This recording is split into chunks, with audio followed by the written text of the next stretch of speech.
Assalamualaikum warahmatullahi wabarakatuh, teman-teman semuanya. Dalam rangkaian perjalanan saya ke Dieng, ini ya lokasi terakhir yang akan coba kita kunjungi adalah kompleks Candi Arjuna ya, yang berada di objek wisata Dieng, Banjarnegara. Nah, aksesnya itu kita tempuh tadi dari arah Bukit Cikunir, kemudian mengunjungi Kawah Sikidang dan Telaga Warna. Selanjutnya kita akan menuju ke kompleks Candi Arjuna. Ikuti terus perjalanan saya. Ciao.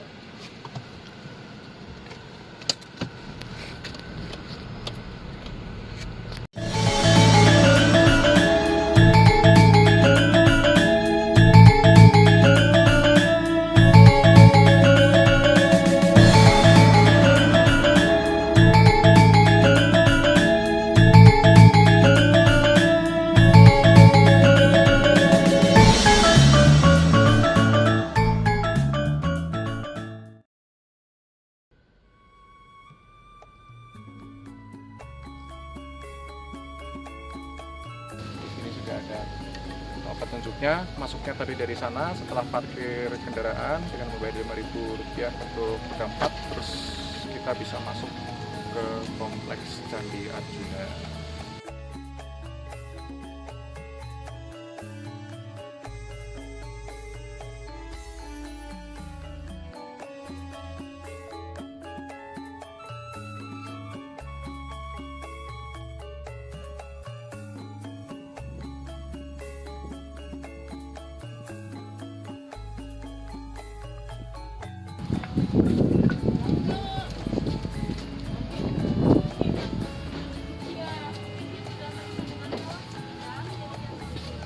Oh, udah terusan, nggak bisa terpisah ya.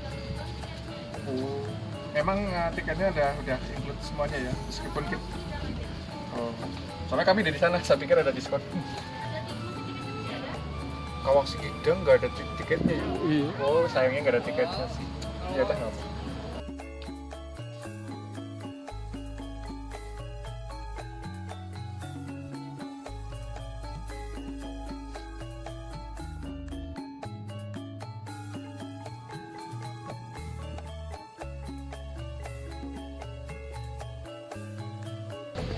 Ini di dalam ceritanya memang dulu kompleks Candi Arjuna dan kawan-kawan, karena ada 5 bangunan, itu ditemukan oleh seorang bangsaan Belanda kalau nggak salah, di dalam sebuah dataran yang waktu itu masih terendam dengan air ya. Jadi bisa dipahami memang di sini karena agak rendah, kena air, kemudian bangunan itu kelihatan mungkin waktu itu ya atasnya, kemudian istilahnya dieksplorasi lagi, dibersihkan sehingga bentuknya menjadi utuh.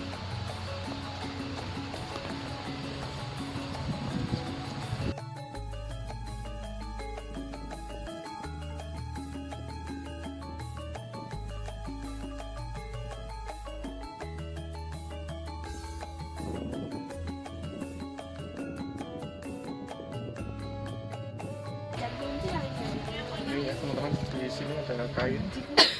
Jadi memang sudah ditentukan oleh pihak dari penyelenggara, maksudnya dari pengelola. Jadi kita masuk, kita menggunakan kain ini untuk dililitkan di pinggang sini ya.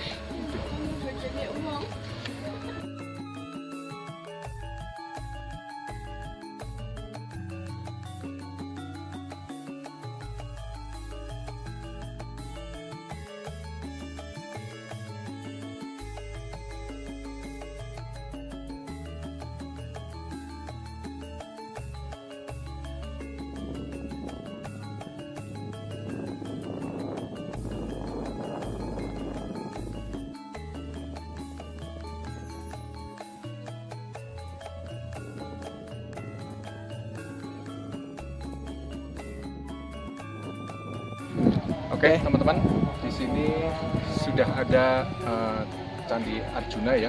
Sebenarnya di sini ada 5 bangunan candi di kompleks candi di daerah Dieng, Banjarnegara ini. Tapi yang dinyatakan sebagai bangunan candi yang tertua adalah Candi Arjuna ya. Ini bisa dilihat di sana. Jadi Candi Arjuna itu ada di Dieng Kulon, Kecamatan Batur, Kabupaten Banjarnegara. Dan candi ini merupakan peninggalan Buddha yang dibangun di masa Mataram kuno oleh Wangsa Sanjaya ya teman-teman, di abad ke-8. Nah, ajaran Hindu bercorak sekte Siwa ini yang paling menonjol ada dari Candi Arjuna, di mana di sini ada beberapa bagian ya. Kalau kita lihat ada 3 bagian utama candi. Bagian bawah itu disebut Purloka, kemudian ada bagian tubuh yang di tengah itu Purwaloka, dan yang terakhir di bagian atas itu disebut sebagai Swarloka. Candi ini sendiri ditemukan pertama kali oleh seorang tentara Belanda yang ditugaskan oleh Staples, yaitu Gubernur Jenderal Belanda di tahun 1811 sampai dengan 1816. Jadi dari 5 candi yang ada di sini itu, Candi Arjuna dinyatakan sebagai candi yang tertua dan merupakan candi yang dipakai untuk menyembah Dewa Siwa. Nanti kita akan lihat struktur candinya dari dekat.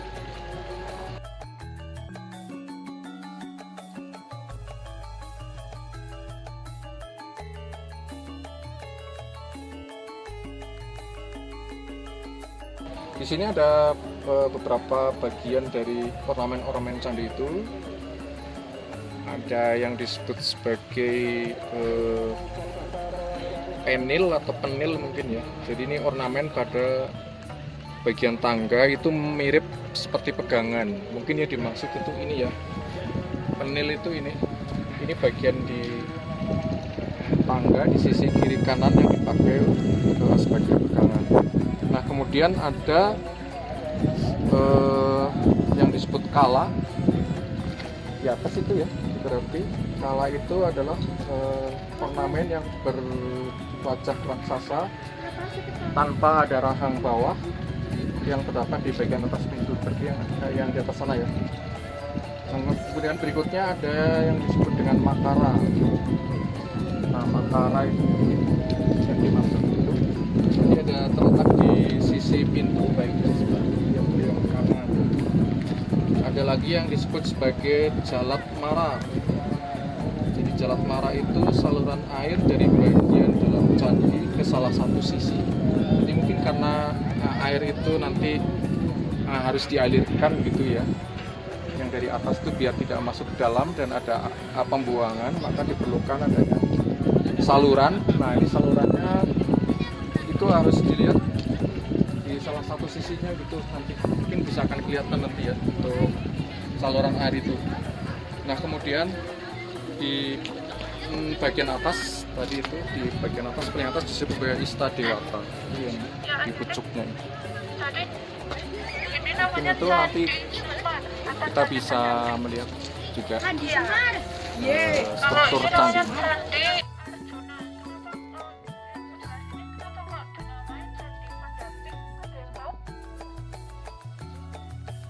Candi pendamping karena dulunya yang masuk kawasan Dieng itu hanya kasta kesatria dan kasta brahmana. Nah, mereka menyiapkan sesajinya itu di dalam candi Semar. Orang peduli waktu.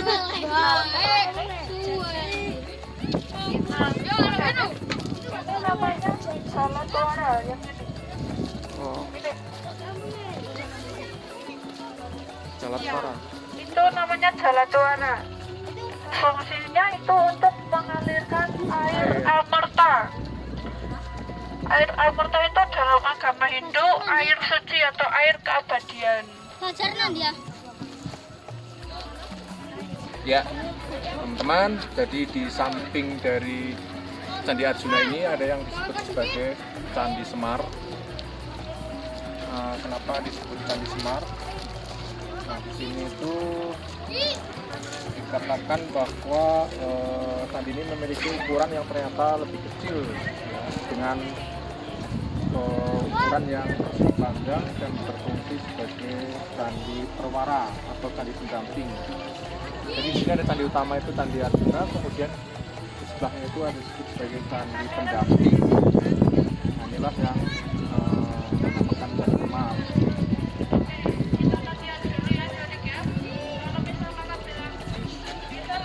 sini dikatakan untuk pintu candi itu ada hiasan kala juga di atas itu ya, ada hiasan kala.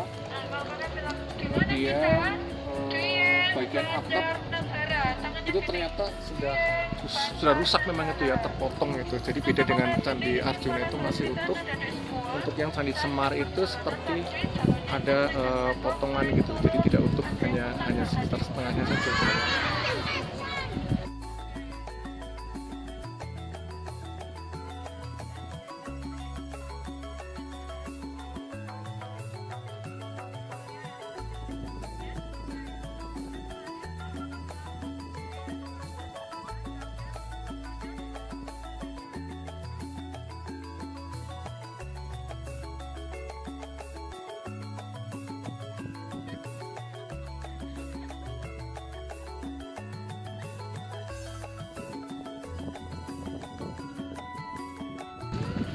Ini teman-teman ya, kalau kita lihat di sambungan ininya itu batunya ini memang seperti tidak ada perekat ya, jadi hanya ditumpuk gitu. Jadi tidak ada kelihatan ininya itu kayak seperti perekat-perekatnya itu tidak ada. Jadi benar-benar batu yang ditumpuk dari bawah sampai ke atas.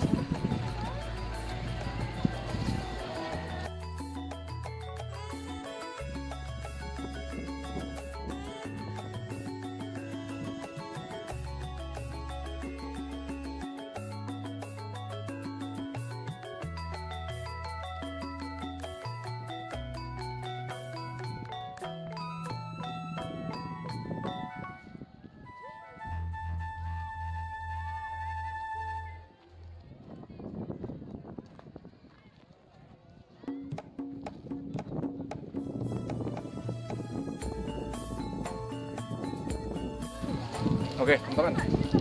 Di sini ada candi lain dari 5 candi yang ada di kompleks Dieng ini, yaitu dengan Candi Sembadra. Nah, di dalam dunia pewayangan, Dewi Sembadra itu adalah istri dari Arjuna ya. Kalau Candi Arjuna kan tadi di sebelah sana gitu. Nah, di sini itu ada candi yang disebut sebagai Candi Sembadra. Nah, di sini desain awalnya itu sebenarnya pusaka dengan bagian depan itu dicoret ke depan sebagai tanda pintu masuk. Kemudian 3 sisinya terdapat peluru yang menjorok seperti dinding penampil untuk meletakkan kaca dewa. Nah, ini membuat Candi Sembadra ini kalau dilihat di atas ya, dari atas itu akan menyerupai bentuk heksagon. Nah, candi ini dinyatakan sebagai candi Hindu yang dipakai pemujaan kepada Dewa Siwa.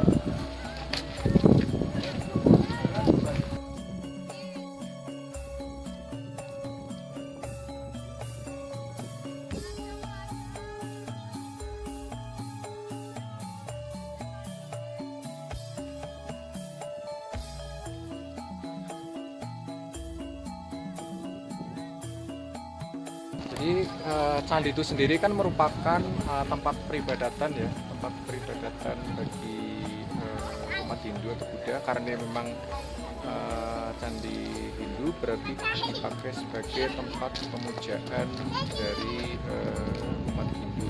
Jadi di dalam itu ada relung ya, di relung itu artinya tempat untuk semacam bersemedi atau berkontemplasi untuk memanjatkan doa bagi kalangan umat Hindu kepada dewa-dewa yang dipercaya. Nah, sebagaimana yang sudah dibahas juga di sebelumnya, candi itu biasanya di atas itu, di pintu atas ada yang terlihat seperti wajah raksasa, disebut sebagai kala. Bagian-bagiannya kan tidak jelas, ada mata, ada hidung, kemudian ada mulutnya, tapi tanpa rahang, terpotong. Nah, kemudian tadi ada dijelaskan juga soal jalapara atau saluran air. Coba kita lihat apakah di sini ada juga saluran air bagaimana yang ada di Candi Arjuna.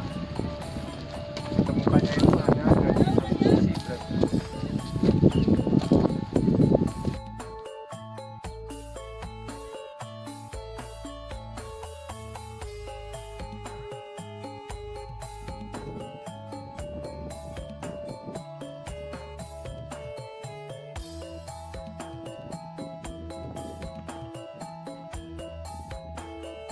Ternyata setelah dikelilingi tidak ada jalan para atau saluran air sebagaimana yang ada di Candi Arjuna, atau mungkin posisinya masih tertentu tidak terlihat.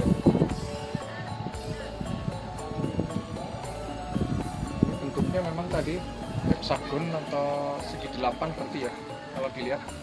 Kalau yang lain kan bentuknya memang bujur sangkar, kotak begitu saja. Tapi untuk candi Sembadra ini memiliki keunikan sendiri karena di sini sisinya itu tidak berupa bujur sangkar tapi heksagonal.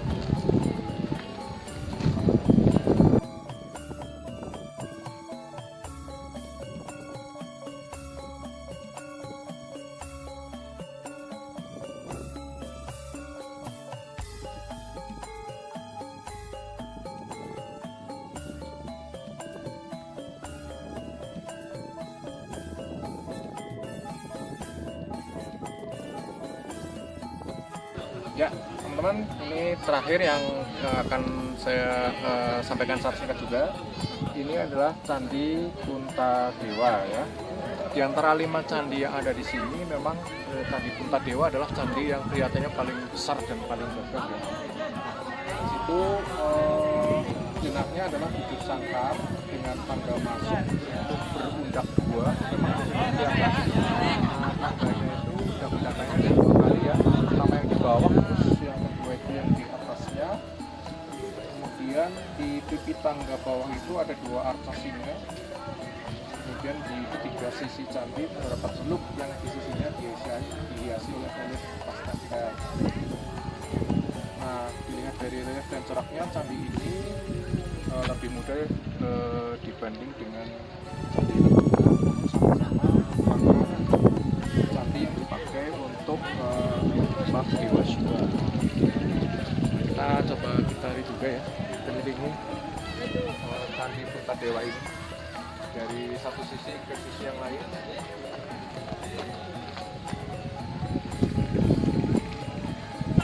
Ini kalau lihat dari bentuk fisiknya memang kelihatan pondasinya itu sudah seperti bukan yang aslinya ya.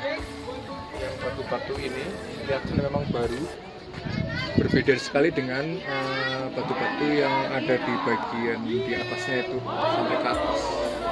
Mungkin karena yang di bawah ini bisa jadi strukturnya sudah tidak kuat sehingga harus diganti dengan ornamen yang sifatnya bukan yang asli.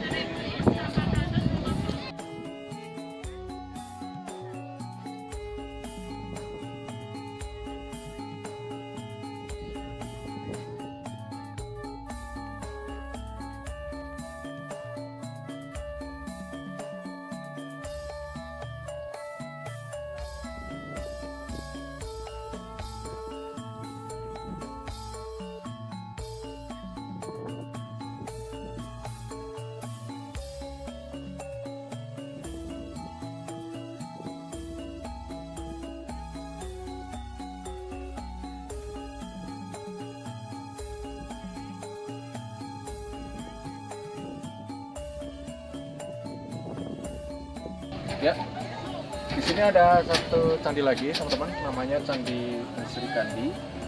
Jadi Candi Sri Kandi ini memang berada di tengah-tengah di sini ya, diapit oleh beberapa candi yang lain. Dan ada keunikan tersendiri di sini bahwa di Candi Sri Kandi ini ada 3 relief, ada 3 dewa ya, Dewa Trimurti. Di 3 sisinya ini, jadi menggambarkan di situ ada 3 dewa, ada Dewa Wisnu di bagian utara, kemudian Dewa Siwa di bagian timur, dan Dewa Brahma di bagian selatan. Nah, kalau dilihat dari bentuknya, maka candi ini dibangun untuk menyembah Dewa Trimurti tadi. Dia berupa bujur sangkar dengan bagian depan itu agak menjorok ke depan. Jadi ini agak menjorok ke depan sebagai pertanda itu pintu masuknya. Nah, tadi ada penjelasan soal Dewa Trimurti. Seperti ada 3 sisi di mana ada penggambaran dari dewa tersebut. Yang ini nih salah satu dari Dewa Trimurti Putra. Jadi ada Siwa, ada Brahma, dan Wisnu.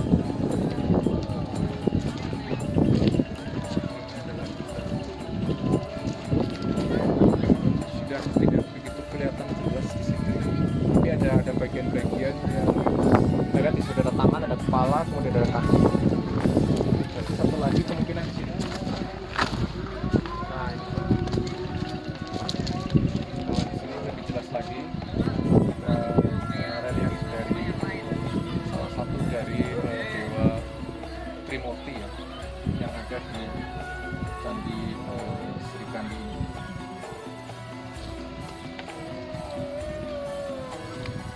Ini kalau lihat susunan batunya mungkin masih asli ya. Masih kelihatan ada yang sudah retak-retak. Tidak ada penambahan yang lain. Rasanya.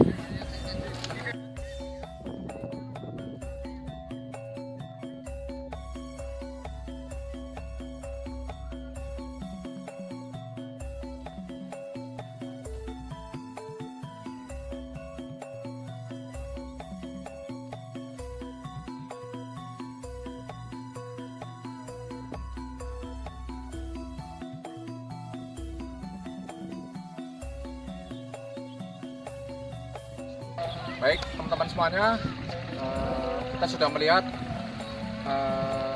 komplek dari Candi Arjuna, di mana komplek tersebut terdiri dari beberapa candi, tepatnya ada 5 candi. Di sini ya bisa kita lihat semuanya.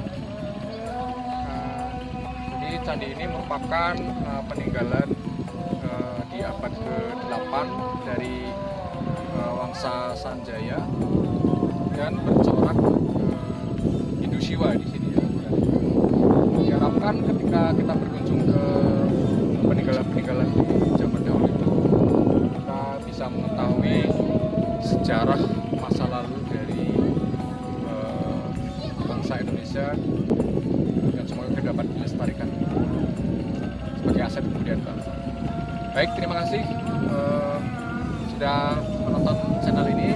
Jangan lupa untuk like, subscribe, komen, dan share.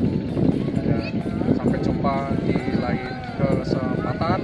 Wassalamualaikum warahmatullahi wabarakatuh.